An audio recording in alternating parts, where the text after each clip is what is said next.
Ever since my husband's first love got divorced, he's been all about her and her kid.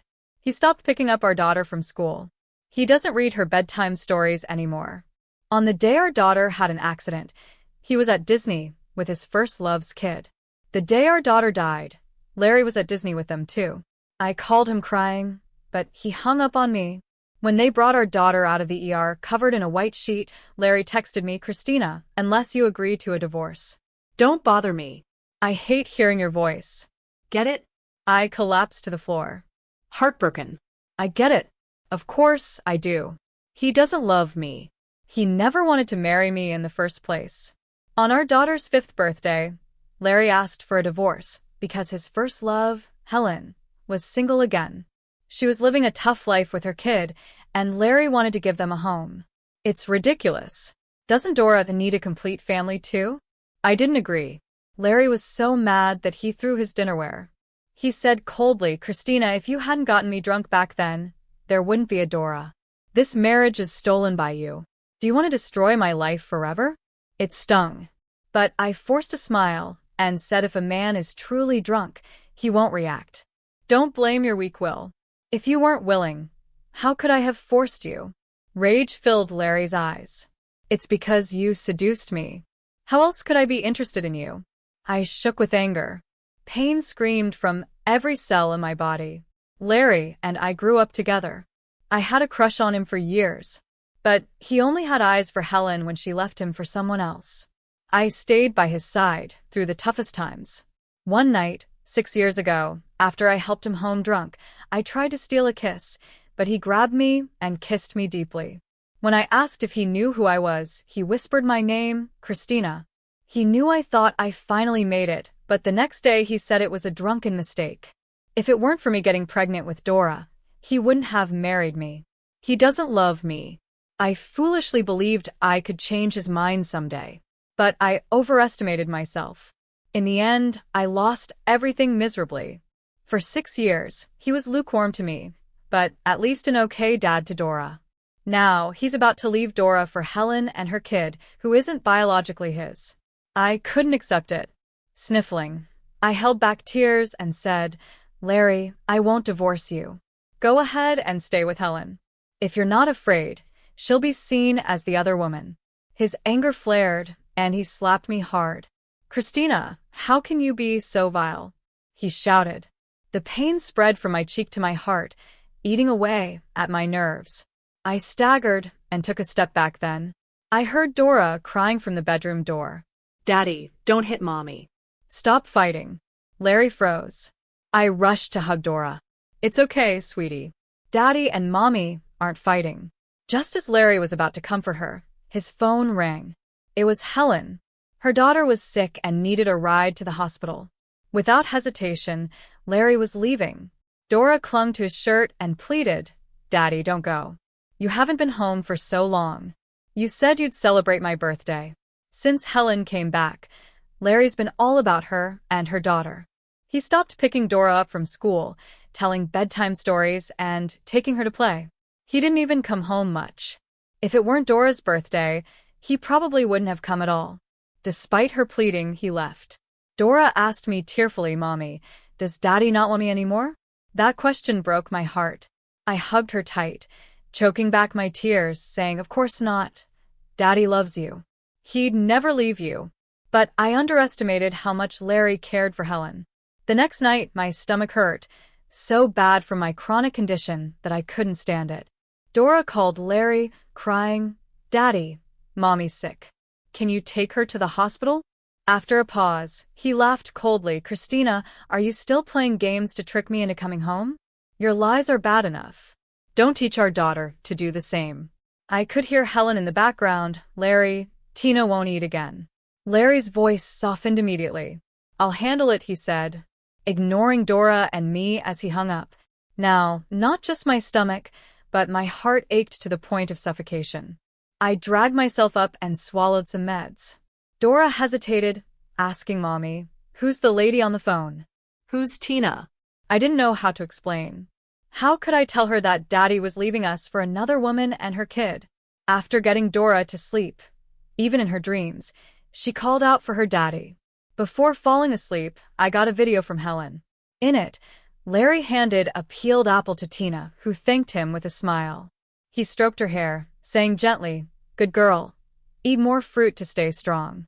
It was a perfect scene of family bliss, weaving pain tighter around my heart. Suffocating me. Helen kept messaging, "See, we're a happy family. Christina, Larry doesn't love you.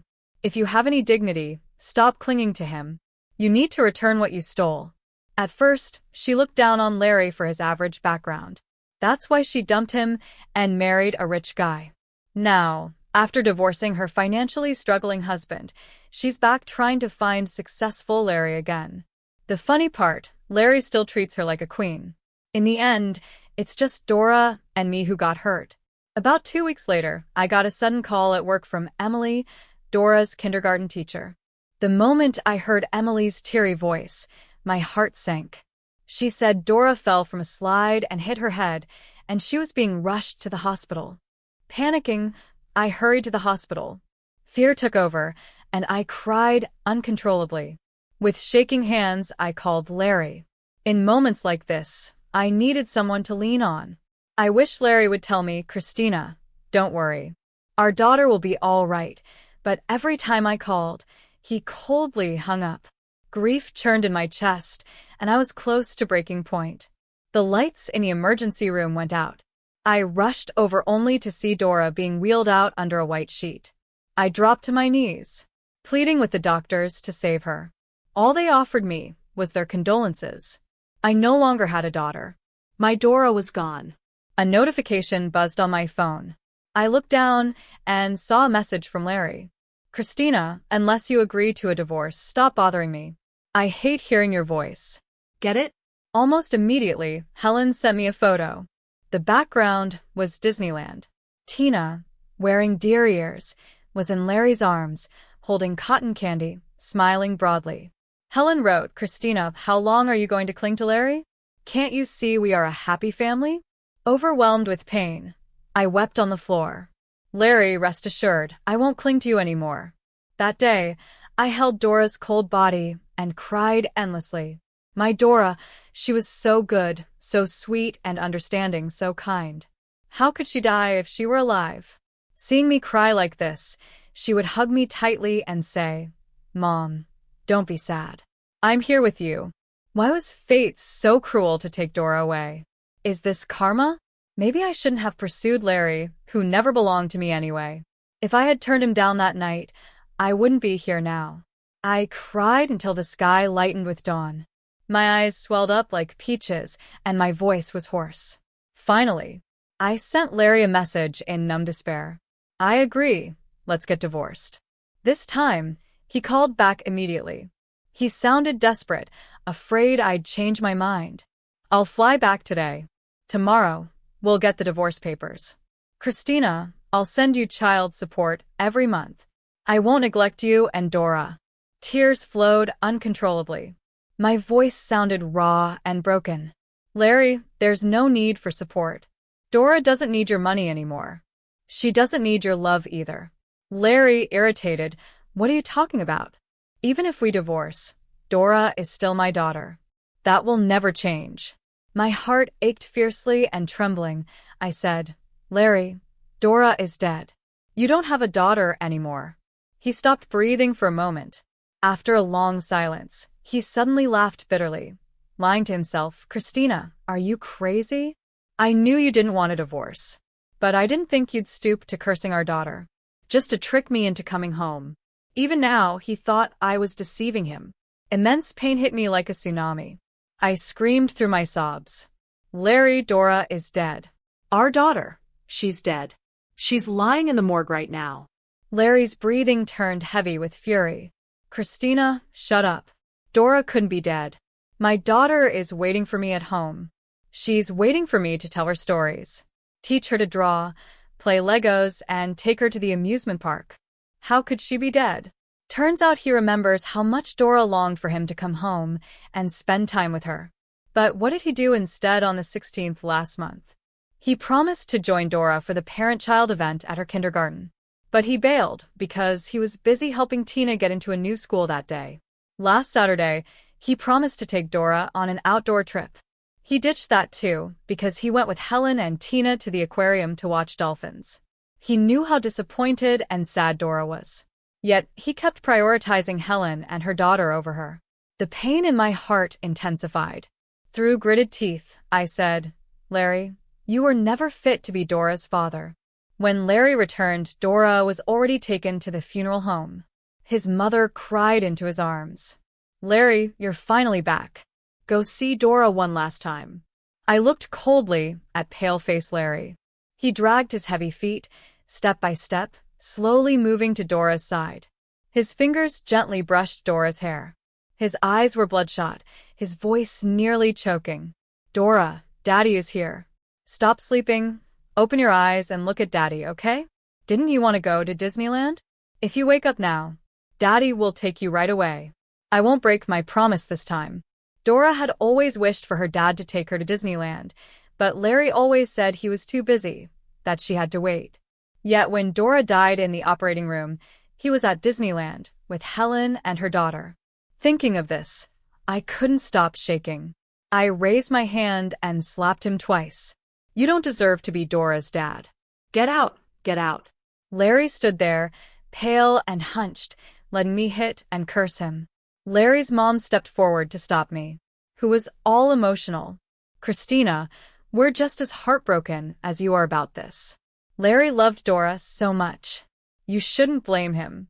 If he truly loved her, he wouldn't have let Helen and her daughter disappoint Dora time and again." I cried and then let out a sarcastic laugh. Why doesn't anyone ask Larry, where was he yesterday? Who was he with while our daughter lay dying in the operating room? Larry looked up at me. His eyes were red, filled with sorrow that he couldn't hold back. His shoulders shook. He was on the verge of breaking down.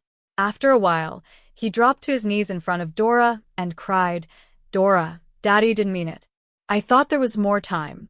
I thought I had time to do all the things you loved with you. I never expected you to. Dora, please don't punish Daddy like this. Please wake up, honey. Wake up. My Dora died yesterday. There's no more future." I glared at him hatefully. "Larry, stop crying. You lost Dora, but you still have a daughter.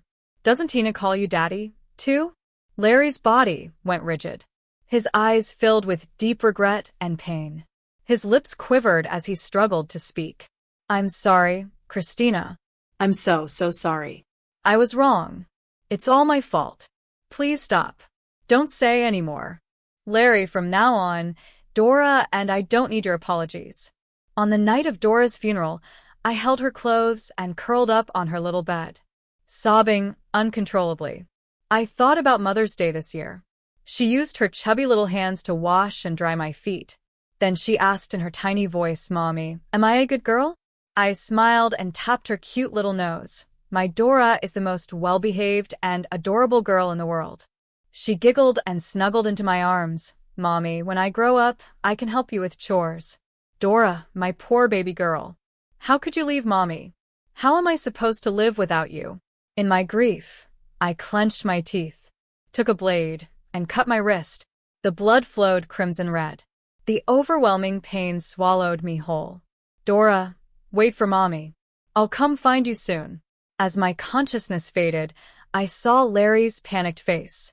"Christina, Christina, don't sleep," he called out anxiously. "I lost Dora. I can't lose you too. Please, Christina, don't leave me." "Larry, didn't you hate me? You didn't love me. So why are you so worried? What a pity." "I didn't die." When I woke up, my mom was holding my hand, tears streaming down her face. "Christina, you scared me to death. If you were gone, what about me and your dad? How could you bear to let us bury our child again? Christina, you've got to be okay. We're getting old. We can't bear the pain of losing you." Their graying hair and their tearful eyes. I burst into tears. I remembered how my dad would take me on spring outings by bike, how tirelessly he'd take me to school, pick me up, study late into the night with me. I thought about every meal my mom cooked, every sweater she knitted. How could I die? How could I only think about escaping when I've got parents to take care of?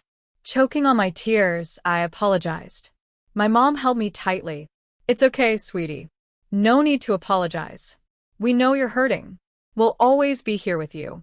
The nurse pushed the door open, and following her was Larry. Before he could enter, my dad blocked his way, punching him in fury. Get out, cheating scum, like you doesn't deserve to see my daughter. Blood seeped from Larry's lips, but he didn't seem to feel the pain. He begged my dad, Dad, the nurse said Christina's awake. Please let me see her. I just need to know she's okay. But my dad's anger didn't fade. My daughter is strong. She's fine. She doesn't want to see you. Now get away. With that, my dad slammed the door. My mom wiped her tears. If we'd known Larry would cheat, your dad, and I would never have let you marry him. It doesn't matter. I don't care anymore. Dora is gone, and so is my heart. Whatever happens with Larry and Helen is none of my business now. Unable to see me, Larry flooded my phone with messages. He talked about how much he loved Dora, how much he couldn't let go, how sorry and miserable he was. He admitted it was all his fault. He shouldn't have been misguided and left Dora and me. Without Dora, his in as much agony as I am. Seeing me with a slit wrist shattered his heart. He realized, too late, that he couldn't handle losing me. He begged for a chance to atone, to help me through this grief. Reading his heartfelt confessions, I only felt sorrow. Larry, how am I supposed to move on? Dora was my baby. My daughter, whom I carried for 10 months. She meant the world to me. Without her, there's no moving on. I was so sad that I even cried in my sleep. In the haze, I felt something rough wiping away my tears. I groggily opened my eyes to see Larry's bloodshot eyes. His voice was hoarse beyond recognition. Christina, are you feeling any better? I snapped awake and swatted his hand away.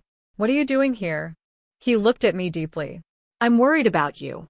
The thought of that day, you cutting your wrist, it terrifies me.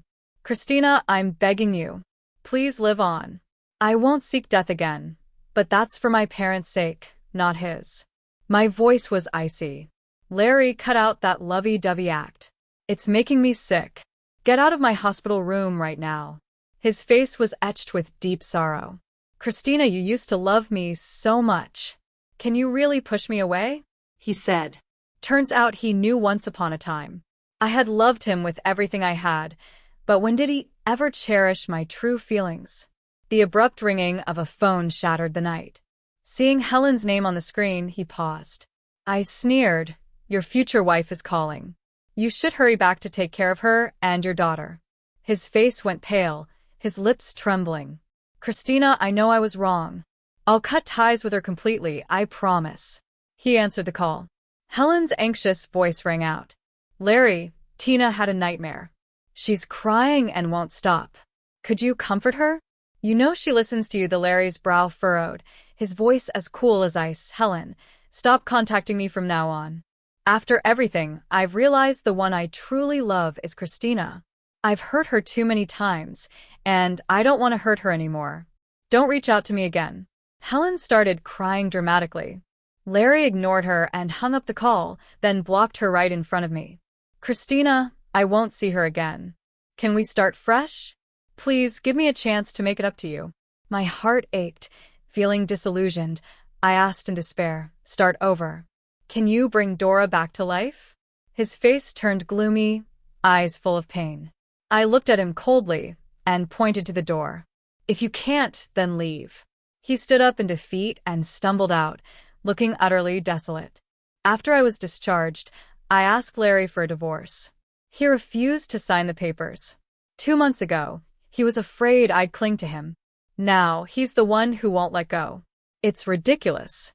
I stormed into his office and smashed many things in anger. He didn't get mad, letting me vent. If it makes you feel better, you can destroy the whole company. And I won't stop you. I threw a glass of water in his face and yelled, You're insane. Before storming out, before heading home, I stopped by the supermarket in the candy aisle. I froze when I saw a brand of fruit candy. Dora used to beg me for it, but I wouldn't let her have it because of her teeth. Once, she pouted and said, All the other kids get candy, why not me? Does Mommy not care about Dora anymore? I sighed and tousled her hair. I'll get you mangosteen and oranges. Let's eat more fruit and skip the candy, okay? Hearing that, she was sorely disappointed. Thinking of her sad little face filled me with regret. I took a deep breath, calmed myself, and went to grab the candy. But someone else got there first. A woman snatched the last 6 bags. As she tossed them into her cart, I realized it was Helen. Sorry, Tina loves this brand of candy. As her mom, I have to get it for her, she said sarcastically. But if your daughter likes it too, I can spare you a bag. Seeing my shock, she smirked. Oops, I forgot. You don't have a daughter anymore, right? Bitter about being dumped by Larry, Helen took it out on me. Isn't it karma? She taunted. You stole my man, and he took away your daughter. It's only fair. Furious, I slapped her. What kind of person are you? A perfect handprint bloomed on her cheek. Incensed, she insulted me as she yanked at my hair, and we started fighting. Staff called the police. At the station, both Helen and I looked disheveled, faces marked by nails. Larry arrived with a lawyer, and Helen played the victim. Larry, Christina hit me first. I had no choice but to defend myself. Why be with such a hot-headed woman? Larry cut in coldly. Shut your mouth. It's not your place to lecture Christina. Helen's face turned sour. Seeing the scratch on my cheek, his eyes softened with pity. He raised a hand to touch the wound, but I slapped it away. Stay away, don't touch me. His expression darkened, and he pulled back. After sorting out things, he left with me. Ignoring Helen's wailing from behind as she screamed at him for being heartless, I mocked him. Helen was your old flame. Aren't you being a bit harsh? Larry rubbed his temples wearily. Christina, I'm done with her for good. What do I have to do for you to soften up? I laughed bitterly. Maybe you could be reborn and try again in the next life. My attitude deepened Larry's dismay. His eyes were filled with sorrow. It was late, and he insisted on driving me home, worried about my safety. I refused hailing a cab, yet his car followed mine all the way back. It seemed he did care in a way. Suddenly, I remembered Dora's 5th birthday. We took her to the amusement park near our place. On the way home, she walked between us, holding both our hands. Near the house, she cheekily linked our hands. Mom and Dad, you look perfect together, she had exclaimed. I still remember how Larry froze on the spot. He practically shook off my hand instinctively, like I was some sort of virus, as I snapped back to reality. I realized the car had stopped outside the apartment complex. I got out and Larry followed. I looked at him with disdain, impatiently saying, Larry, don't you know how annoying you are? Larry's voice was hoarse. I'm just worried about you. I didn't mean anything else. His concern and affection came too late, making it seem completely unnecessary. I chuckled, full of sarcasm. Do you like taking care of your exes that much? With Helen, and now with me, his brow furrowed deeply. You're different from her. You're my wife. I corrected him immediately, soon-to-be ex-wife. Mentioning divorce, Larry still refused to give in. By now, he actually fantasized that I might come back. How ridiculous. I didn't want to argue any longer. So, I went straight to court to file for divorce. After getting the news, Larry called immediately. In a voice filled with disbelief, he asked, Christina, do you really have to go this far? Is it my fault? Getting to this point, he truly had no excuses.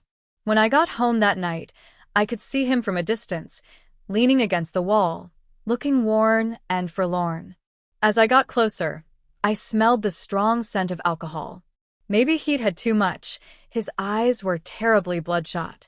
He stared at me intently, his voice raspy. Christina, you changed the locks. I can't get in.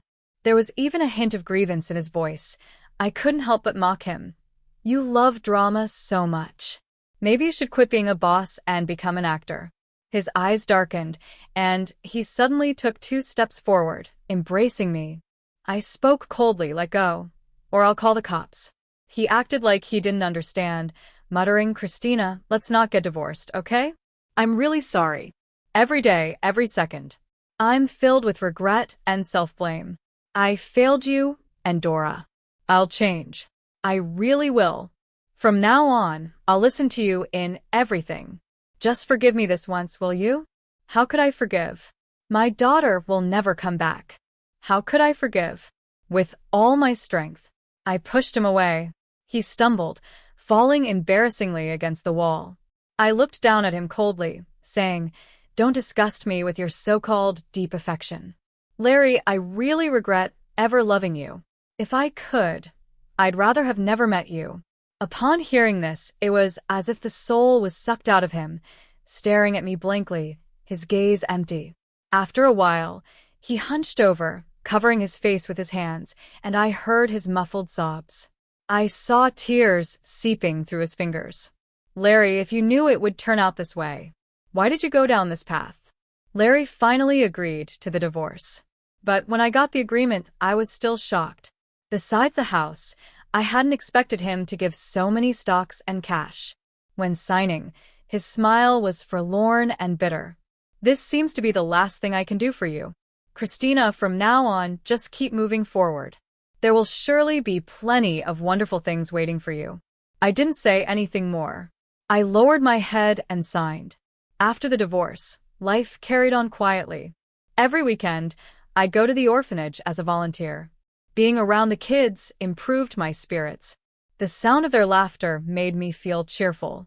That day, I unexpectedly saw Larry at the orphanage. He was playing a game with the kids. He had long been a star of attention, and yet, at that moment, I could see a touch of innocence in his smiling eyes. Talking to the director, I learned that for more than 2 years, Larry quietly made significant donations. The director frequently expressed gratitude, and Larry just said, as long as the kids could grow up healthy, that would be the best reward for him. I felt a bit wistful. When I came back to my senses, Larry was already standing in front of me. "Long time no see. This city isn't small, yet it's not that big either. But in almost 3 years, the times we met are few and far between." Larry's lip curved into a faint, bitter smile. "Because I know that not seeing me would make you much happier." Sounded like he was deliberately avoiding me, but he wasn't wrong. I really didn't want to see him. I thought for a moment and said, "Thank you for your donations."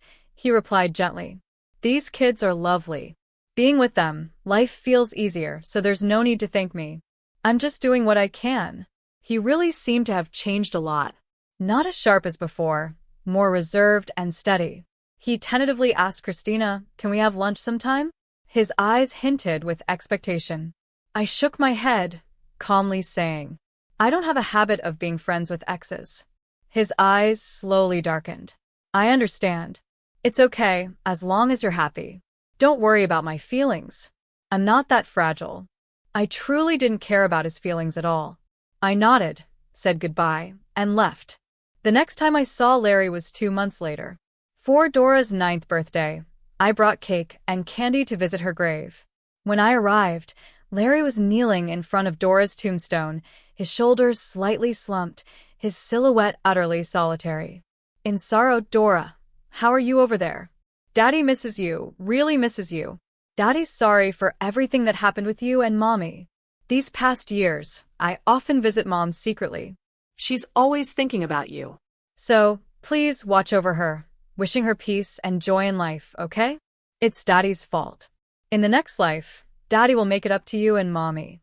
When I walked closer, I happened to hear the last sentence. I frowned in the next life and said, "Let's not meet." "Thank you." Larry's for visiting body Dora abruptly froze. He turned to look at me from the left. Choking back tears, he asked, "Christina, are you so heartless that you won't even leave me with a memory?" I looked at him calmly. "Larry, let go of your obsession. I stopped loving you a long time ago." His disappointment was obvious, with a mix of pain and regret in his eyes. But I wasn't too bothered. I placed the cake and candies at the grave. "Dora, happy birthday. Mom has never forgotten you. Don't get me either, okay? Remember, Mom will always love you. You will always be Mom's precious little princess." I raised my hand, gently touching Dora's photo on the tombstone. My baby, her smile as bright as ever. My vision started to blur, and I bit my lip, telling myself over and over not to cry. "Christina, don't make Dora worry." Larry offered me a handkerchief. I glanced at it but declined. I took a tissue from my pocket and wiped the tears from my cheeks. Larry looked downcast and awkwardly retracted the handkerchief. As we left the cemetery, he cautiously asked, "Can I take you home?" I refused him again. I put on my sunglasses, hiding my swollen eyes, and walked away. I could feel Larry's intense gaze burning into my back, but I never looked back.